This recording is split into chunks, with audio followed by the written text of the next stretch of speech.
Good afternoon and a happy meeting here today. I want to start with Perarivalan's case because it was a landmark case in many ways. And since we are dealing with UAPA day in and day out, it's important to know what the importance of Perarivalan was. You know the genesis of the case. You know how certain persons used a bomb and killed Rajiv Gandhi. And to anybody's mind, that would have been a terrorist offense. Using a bomb, killing the former Prime Minister of India and killing 6 other people, injuring 15 other people, would seem to be a terrorist offense. And I'm talking to you about this case because it's important to understand what is the meaning of terrorism. But you must know that in Nalini's case, ultimately when that Tada case came up to Supreme Court, there's a brilliant judgment of the 3 judgments of Supreme Court. And it held that the assassination of Rajiv Gandhi by blowing a bomb and killing so many people was not a terrorist offense. Now this is very important. For all the UAPA cases, it is very important. And the reasoning of the 3 judgments was like this, that there was no attempt to overawe the state.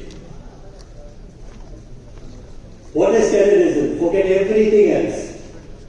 It is not the use of AK-47. It is not the use of a bomb. It is not the use of a drone. No, none of that.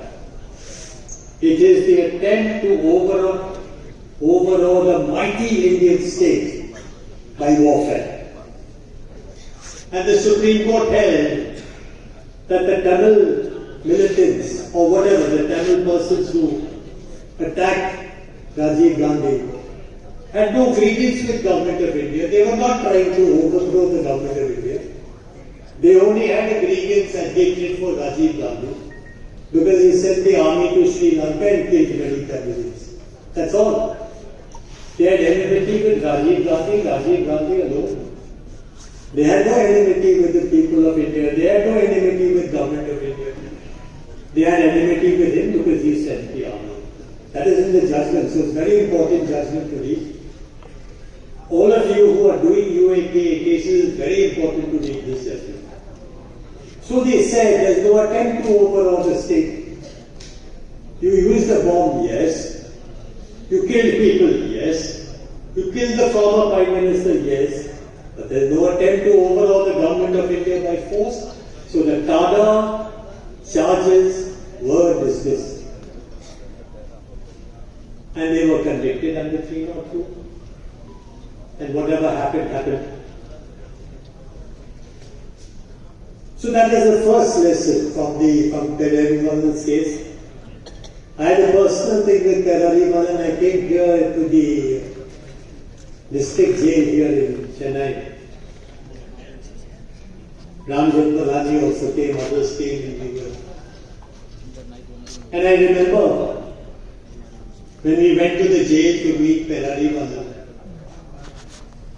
it was like keeping an animal in the cage.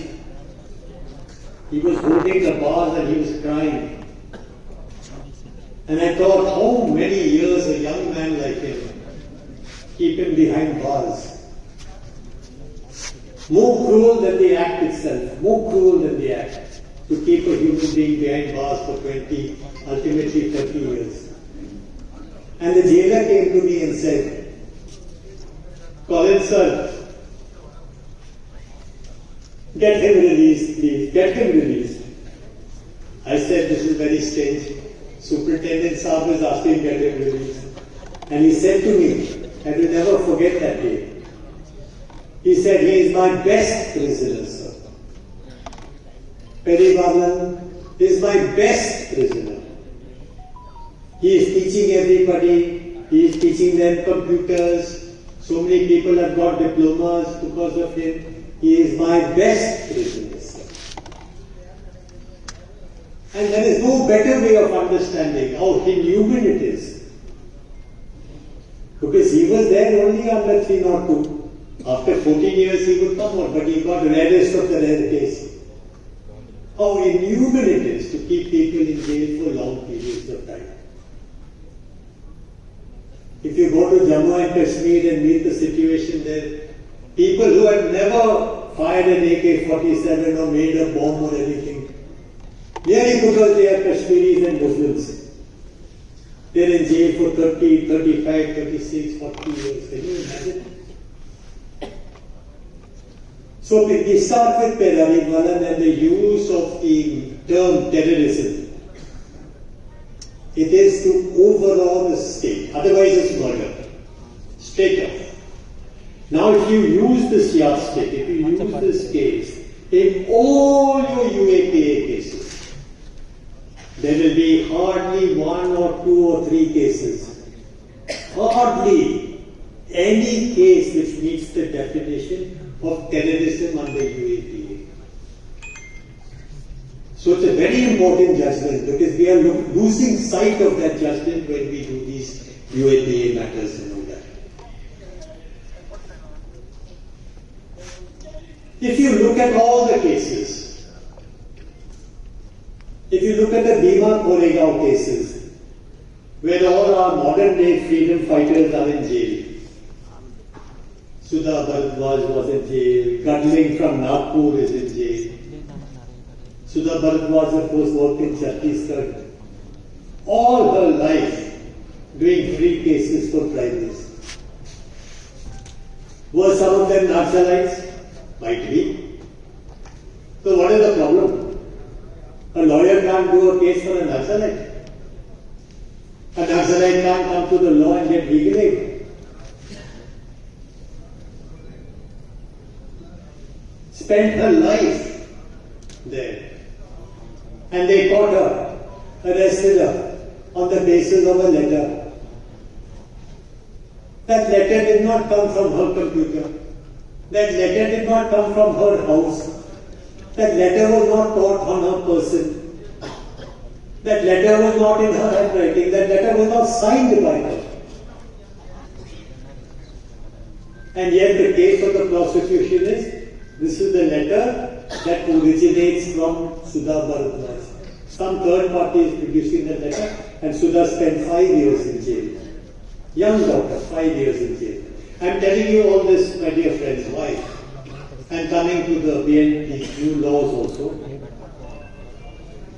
Because I have hatred for this system of catching people and putting them in bars as terrorists. When they never used a machine gun, never used a bomb, never used a knife, nothing they did. I have hatred for this litigation.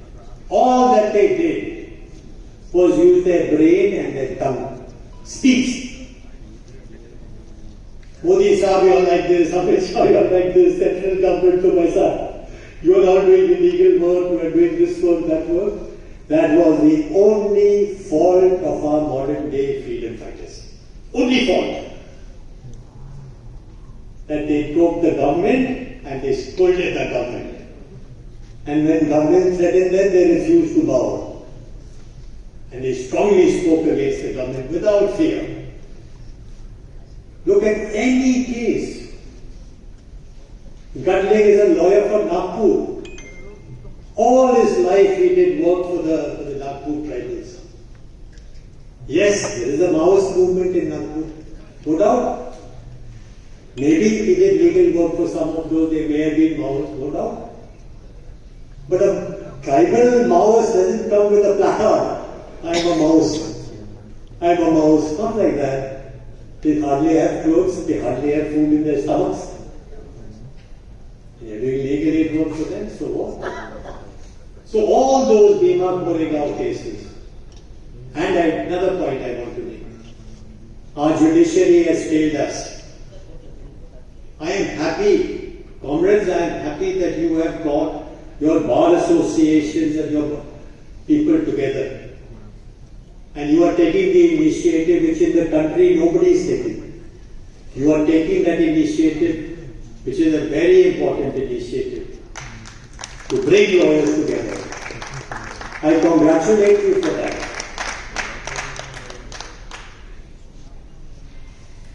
The judiciary that has gone finished, almost half finished. People are in jail, all these Bima Koregaon people are see 4 years have passed, 5 years have passed. Now judges say, Supreme Court judge is saying, Vernon is one of the accused. I can find no material against it, bail. How funny. When you first brought him on first remand before the trial court,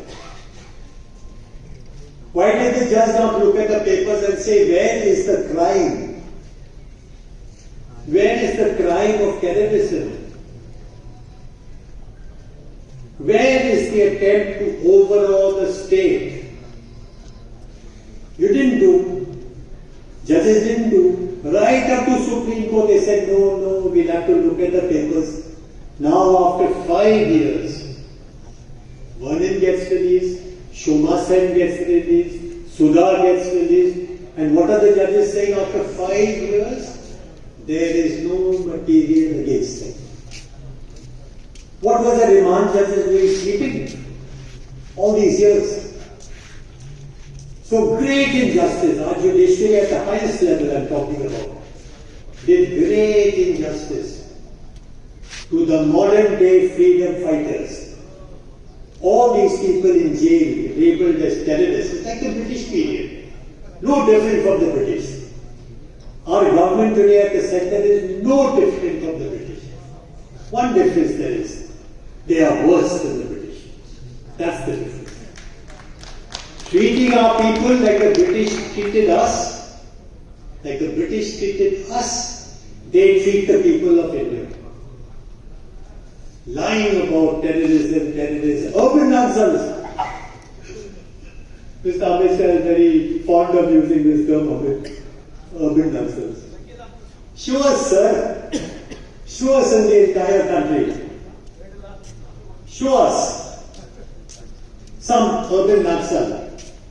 All the urban nonsense are getting out, and the judges are saying there is no material against them. So where is your urban nonsense?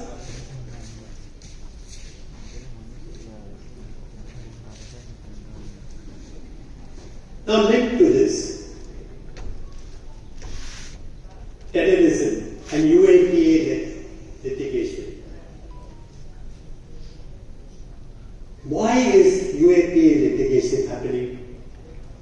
And you know now in the 4 new criminal laws, you have sedition come again. The old British law of sedition, you took away the name. You kept the substance. You did away with the name, you kept the ingredient. Words are good enough to punish you for the most heinous crime of sedition. So we have gone back to the Raja, to the kings and queens of England. Anyone, if you say something against the king, you'll be hanged. Just words. If you say, this king is a rascal, you'll be hanged. Words. Understand this about sedition. Word is the crime. And not just the crime. It is the most serious crime. Words. Now we have come back full circle. In the new criminal law, again they are taking sedition back. Say, whosoever by words or expressions, there's. Whosoever by words. And all the persons who you find, most of them, they are not there because of bombing or killing or anything. And even the cases of bombing and killing, you will find killed 5 people, killed 4 people, killed 1 person, killed 2 persons. Murder cases. Simple murder cases. no attempt to overthrow the government of India by force.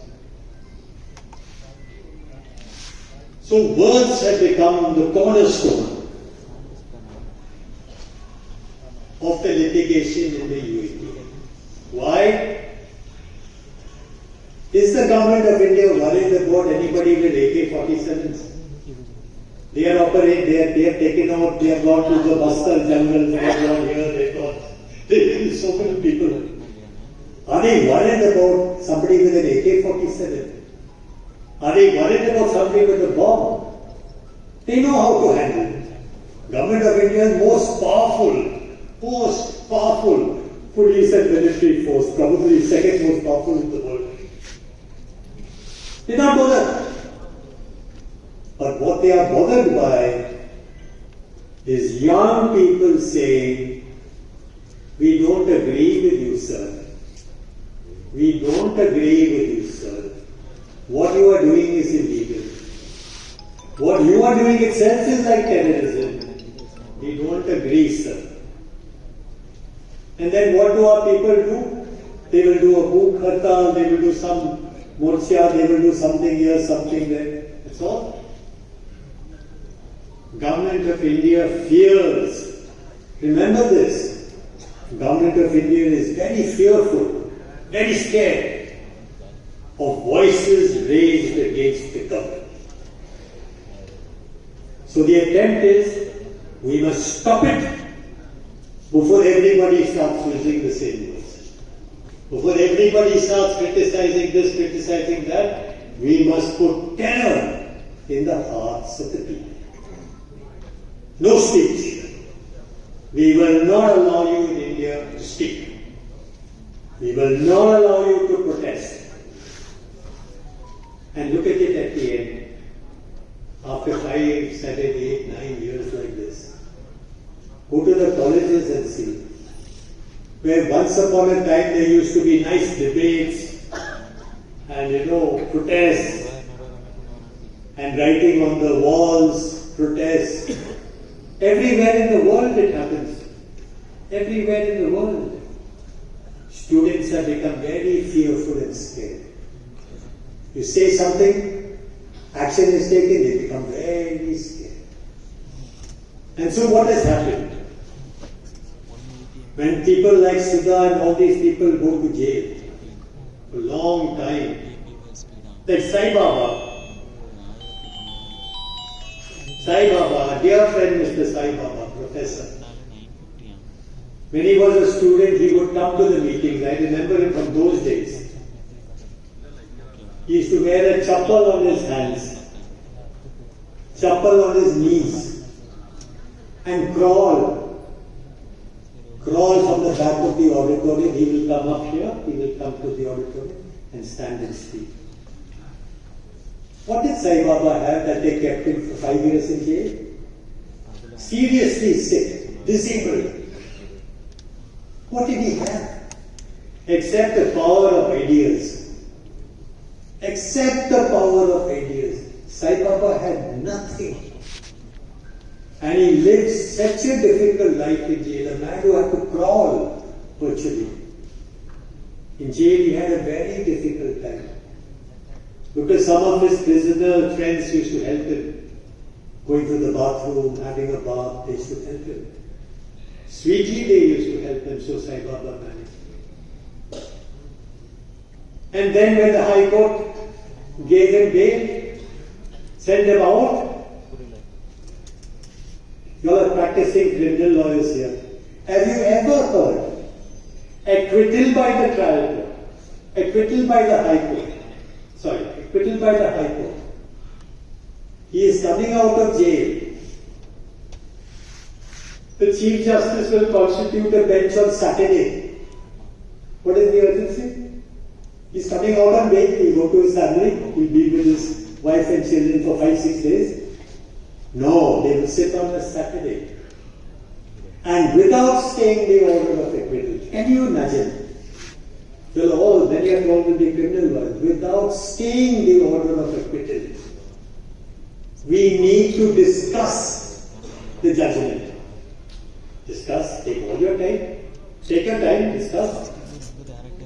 Mr. Sai Baba go back to jail. Have you ever heard an acquittal?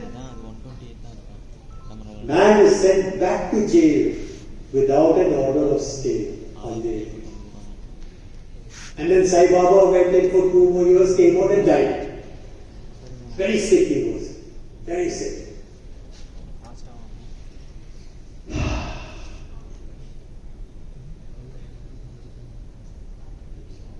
So all across the country, my dear friends, all across the country the attack is on free speech.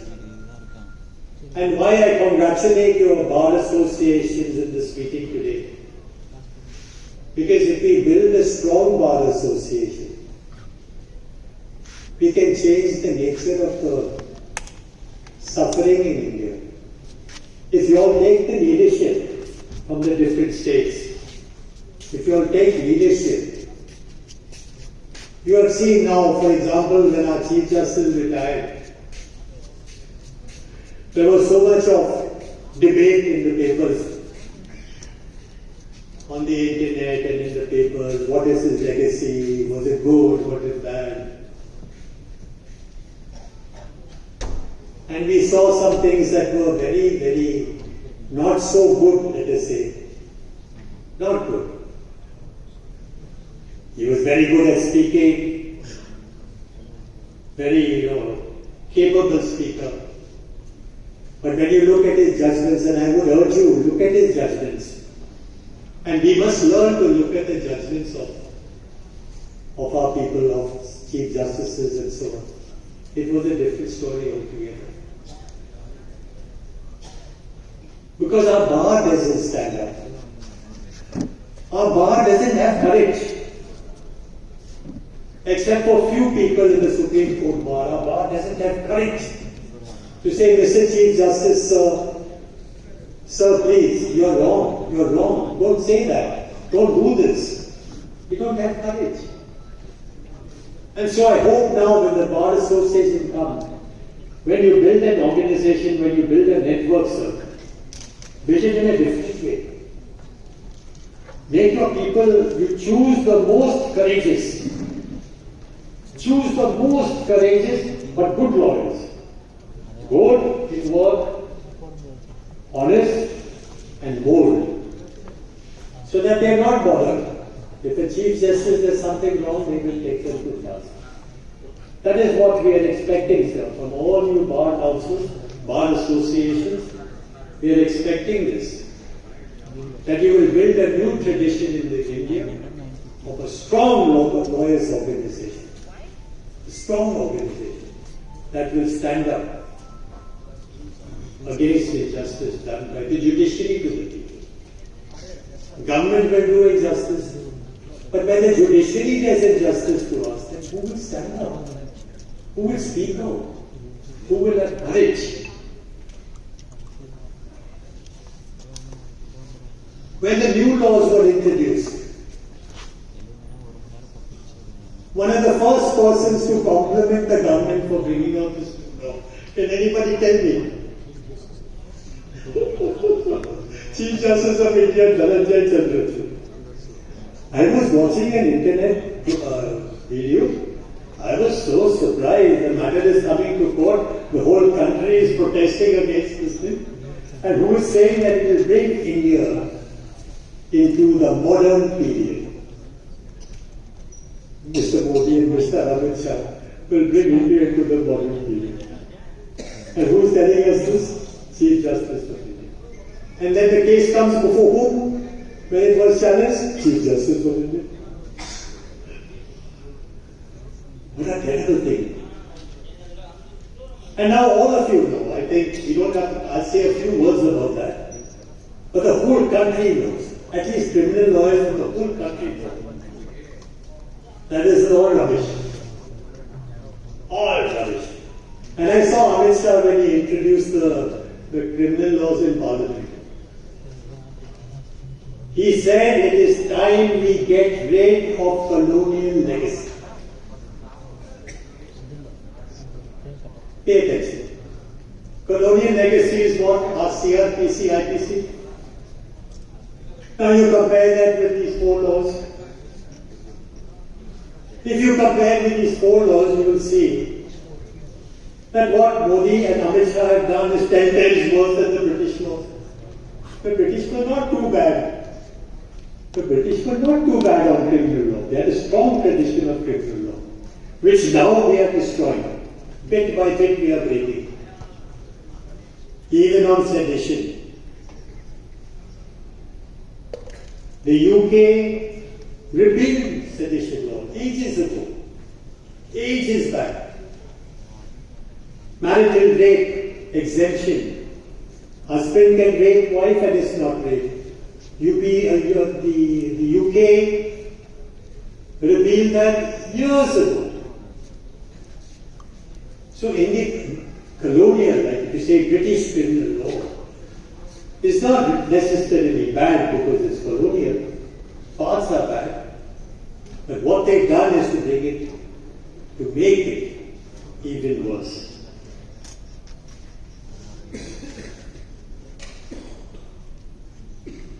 Sedition has come back. If you look at the provision of sedition in the new criminal laws, and you look at Kedarnath's case, 68. Sedition not only requires words instigating warfare.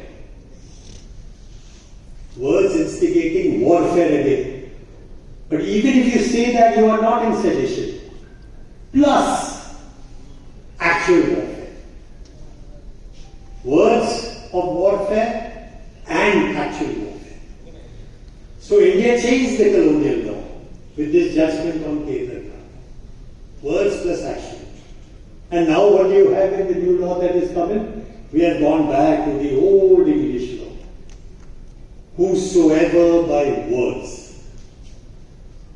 Whosoever by words.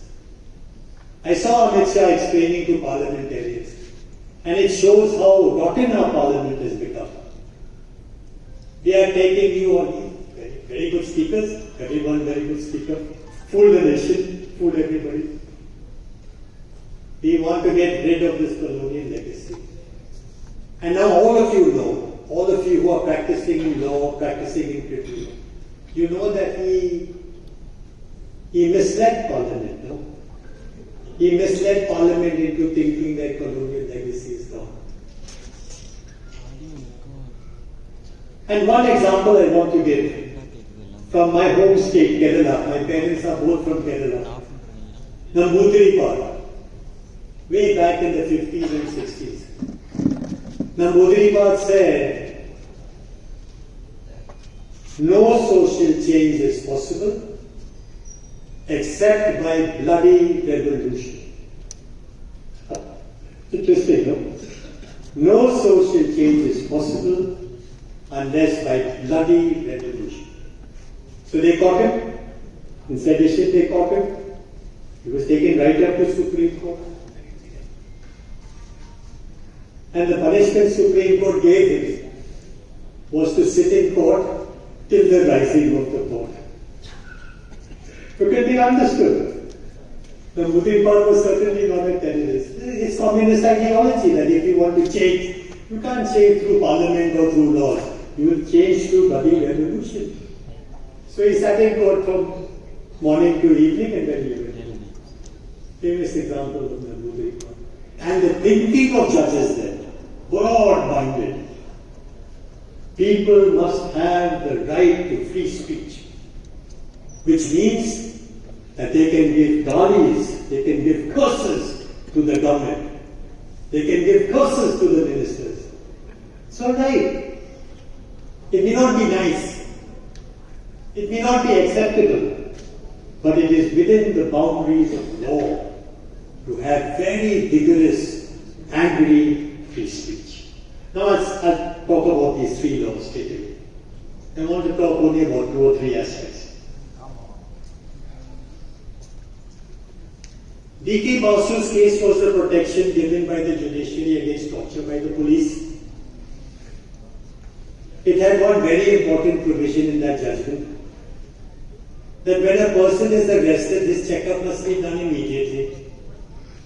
First medical checkup must be done immediately. That is no problem for the police, because the police will not torture you before first medical checkup. So that checkup will come proper. There are no injuries on the body. But the second part of DK Basu, every 2 days, you will take him for a medical checkup and get a medical report from public hospitals. Now, if that is there, you cannot torture. That is missing from the code now.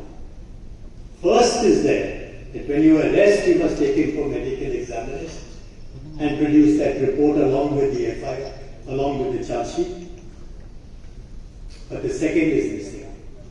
Enabling torture now.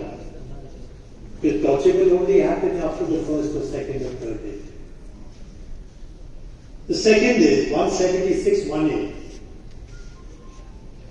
That is killing in custody, custodial killing. And the original section 176 says, if there is a killing in custody, the magistrate will conduct an inquiry. And these inquiries are usually conducted by executive magistrates, which is useless. All across the country in fake encounters, the executive magistrate is signing whatever the government tells them to sign. The amendment 176(1)(a) requires judicial magistrate first. Judicial magistrate first class to do the investigation. If you look at BNHS now closely, you will find, or whatever that is, the new criminal laws, that 1A amendment is being done every year. So now you've gone back to the executive magistrate. So in all fake encounter cases, you will find executive magistrates conducting inquiry and giving report to the court that this was genuine inquiry. Third is, and this is a very worrying point, all the provisions of terrorism law slowly are coming into normal criminal law. Extension 180 days, all that. Slowly, this is the first. So instead of having terrorism law as a separate law, UAPA, see, UAPA has two problems for the government. Chidambaram introduced two safeguards. Parliament, he said, I'm giving you, when everybody was very angry with Chidambaram, he said, I'm giving you two safeguards. One is the authority. Independent authority will look at the evidence and make a report. Police cannot straight away go and file a charge sheet of terrorism. No. You give all that information to authority will check. And if authority also confirms that yes, this is a terrorism case, then it will go for sanction. The second safeguard is sanction. Now, sanction also under the rules is very specific. 15 days. 15 days for the authority report, 15 days for sanction. And the Supreme Court in two cases, I think it was Berlin's case and Shoma Sen's case, and one more case. They said sanction is mandatory, within 15 days is mandatory. So that is a headache for the government. So if they bring terrorism law into CRPC, then they don't have to worry about Chidambaram's two safeguards. Safeguards disappear, become ineffective, because CRPC doesn't speak of any authority or any sanction and so on. So slowly, some more changes will take place. And these two safeguards will be nullified completely. Finally, I want to say, criminal law is not the only law this government is changing. And so I go back to my friends who are the leaders of the bar and leaders of the association in several states.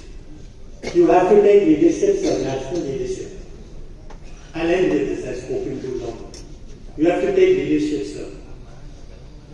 Look at labor law. Gone. They are planning to introduce the labor codes, 4 labor codes. Is there anybody practicing in labor law in this audience today? Anybody in labor law? Nobody. Somebody is there? Ah, yes. What is that thinking? You see, this one thing you can give Modi and Mr. Amit Shah. Their thinking is very radical. They are not ordinary human beings. They are like Rajas, bigger than Rajas. Like Viceroy. They don't want adjudication in the country. Labor adjudication they want to stop. Because the foreign companies are telling them, the labor court is taking so much time, industrial court is taking so much. They want to stop. So what is the model that they have? The model is mediation, arbitration. The commercial model will come into labor litigation. No binding adjudication by a court of law. So all those practicing on labor law will suddenly find, slowly, first it will come, then it will be changed, it will be changed. They will find their courts are gone. Labor courts have gone, industrial tribunals have gone, judges have gone. Who will be the mediators, arbitrators? The Labor Commissioner's office staff. Labor Commissioner, Deputy Labor Commissioner, all the staff will become the mediators and arbitrators between workers and the companies. Can you imagine? Cesspool of corruption. The Labor Commissioner's office is a cess of corruption. These people will be doing the mediation arbitration. So labor law is frightening, and I must urge you from the Bar Association, please consider filing petitions in the Supreme Court under Article 32 challenging the labor courts. Because it can come any time. One notification and all labor legislation gets repealed. One notification in the Gazette of India and all labor legislation gets repealed. Second, tribal laws. Under existing laws, in scheduled areas, in tribal areas, mining is not permissible. Now it's coming in a very big way. Whether you are in a tribal area, forested area, scheduled area, mining can take place, mining will happen. And third is on environmental law, like in the Andamans today. That court, I think, is connected to the Madras High Court. Like in the Andamans today, the whole of environmental legislation will get diluted. And so I end with again a kind of a request to all my comrades and friends. I first thank you for getting me here today. I am happy to come here. I have found but I only want to send out one signal. We are free militant. We cannot be docile, like sheep. For too long, our associations have been docile. You have heard when Dhananjay Chandrachud retired, somebody said, I don't want to mention any names, the extraordinary son of an extraordinary father. What was extraordinary about Father Chandrachud? When he bowed and bent and, prayed before Indira Gandhi as if she was a daughter. What was extraordinary about? And what was extraordinary about his son? So, we have to lead the country. There is nobody to lead us. I feel a sense of frustration that there is nobody to lead us. I'm a single person. I don't have an organization. But you all have organizations as associations. No compromise with the truth. No compromise with principles. We will speak what we have to speak to everybody, no matter how high that person may be. And we will build a strong resistance from the bottom to compromise of this kind. Thank you very much. Thank you, sir. I request our chairman to Ran Shah to our former Just let the Abba Kasai Court